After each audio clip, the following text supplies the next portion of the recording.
अगर आप यूट्यूबर हैं, फ्रीलांसर हैं, इंस्टाग्राम इन्फ्लुएंसर हैं, वीडियो क्रिएटर हैं, तो आपके लिए ये वीडियो बहुत इंपॉर्टेंट है।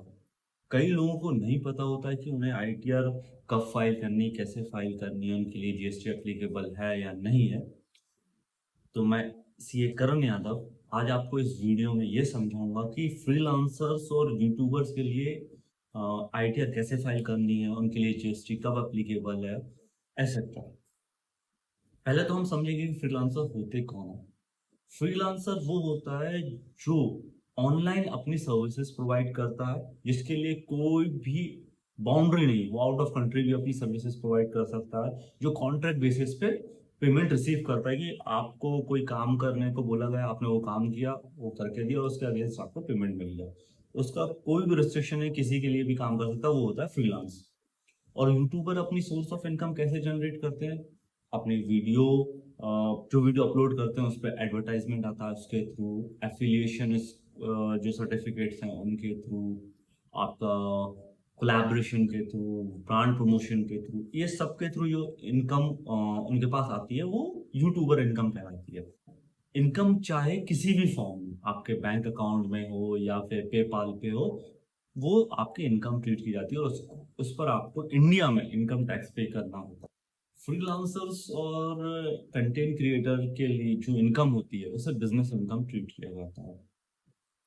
इसके लिए उन्हें जनरली आईटीआर 3 फाइल करनी होती है। जो फ्रीलांसर्स हैं और कंटेंट क्रिएटर हैं, वो आईटीआर 1 नहीं फाइल कर सकते, ना ही आईटीआर 2 फाइल कर सकते हैं। उनके लिए जनरली आईटीआर 3 और आईटीआर 4 होता है। लेकिन बेसिकली आईटीआर 4 कब फाइल किया जाता है? जब उनकी सोर्स ऑफ इनकम 75 लाख तक हो, तो ही वो ITR 4 under section 44 AD claim कर सकते हैं, जिसमें उन्हें अपनी टोटल टर्नओवर का यानी टोटल इनकम का 50% आपकी इनकम डिस्क्लोज करनी पड़ेगी इनकम टैक्स में, और उस पर टैक्स पे करना होता। अब कंडीशन ये है, लेकिन इसमें सबसे बेस्ट बेस्ट पॉइंट ये है कि आपको कोई भी एक्सपेंसेस के प्रूफ अपने पास नहीं रखने होते, स्ट्रेट फॉरवर्ड 50% आपकी इनकम ट्रीट कर दी जाती है।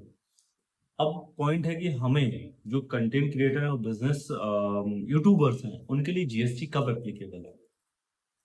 जीएसटी का बेसिक रूल है, क्योंकि ये बिजनेस इनकम है, तो आपका टर्नओवर अगर 20 लाख से ऊपर है और आप फॉरेन क्लाइंट्स को सर्विसेज प्रोवाइड कर रहे हैं, तो आपको जीएसटी लेना मैंडेटरी है।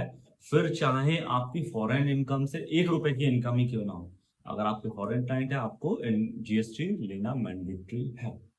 लेकिन हाँ, आपको जीएसटी वॉलंटरी बेसिस पे ले सकते हैं अगर आपकी इनकम 20 लाख से नीचे और आपका कोई भी फॉरेन क्लाइंट नहीं है, आप with in the India service provide कर रहे हैं। लेकिन हाँ, अगर आपके फॉरेन क्लाइंट है, आपने जीएसटी ले लिया है, तो आपको जीएसटी पे करने से बच सकते हैं अगर आप एलयूटी ले लें। इट मीन्स आपको जो भी सर्विस है वो जीरो सर्विस में आएगी, उस पर आपको जीएसटी पे नहीं करना। यूट्यूबर्स हुए, इंस्टाग्राम इन्फ्लुएंसर्स हुए, पेपाल वर्कर, वक्त पेपाल पर काम करने वाले हुए, आप वक्त पर काम करने वाले, ये सारे के सारे फॉरेन प्लेटफॉर्म्स हैं, इसीलिए इन पर आपको मैंडेटरी जीएसटी लेना जरूरी है। आप इसको टर्नओवर की लिमिट से मिक्सअप नहीं करेंगे।